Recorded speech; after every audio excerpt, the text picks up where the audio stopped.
contaminate myself off my clothes if I go into the vehicle, for example, and I was just in this environment. I go to my car, but now I can take it off and I'm not going to get sick or I'm not going to be contaminated. So ultimately, I just was like, this doesn't make any sense logically. And I've made some commitments in my life due to some experiences that I'm not going to be part of something that I'm not fully invested or committed behind. Yeah. And so I made a very vocal position within the police department that this is retarded. This doesn't make any sense. And if we're going to do this, we have to be cautious because under state code, demanding somebody wear something as a medical intervention device classifies it as a prescription, which under Idaho code requires a prescription be written by a medical professional. And we're demanding it of everybody without understanding each individual person's, pros and cons or whether or not they can even do it. I said, so we're making this, imposing this over people. And as a peace officer, I will never take someone's rights away by forcing them to wear this or inject that into their body.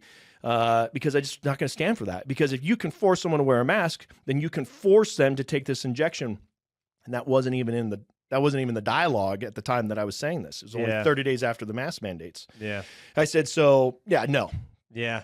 There's a lot of weird stuff going on during that time, man. I didn't really see a lot of it outside of my small bubble of exposure and the people that I was around in my perspective, but especially in places like California, bro. Oh my God, or Washington State or New York, and there was all these stories circulating, and people were hyping stuff up, and people were using fear to drive narratives and fear to drive perspectives, and there's a lot of people that were scared and all this other stuff because frankly, most people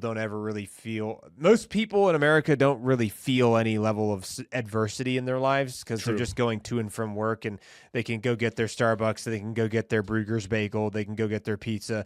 And like the biggest level of friction they feel is when their alarm clock goes off in the morning, so like a lot of people have this kind of thing thrust onto them, and they don't know how to react other than to just comply with everything, because that's just easier for them, and there's less friction and nobody's upset. A lot of it's emotional driven, and I even said, listen, I said, fine, I'm not going to wear one because I'm not afraid. Yeah. And if you are, you should wear one. Well, then you're putting me at risk. I said, that is illogical. Okay. Yeah. If you're wearing the protection, you're protected from me not wearing it. I said, you can't say I'm putting you at risk if you're wearing the protective measures that they say you can wear. Yeah. So keep your distance and wear your masks.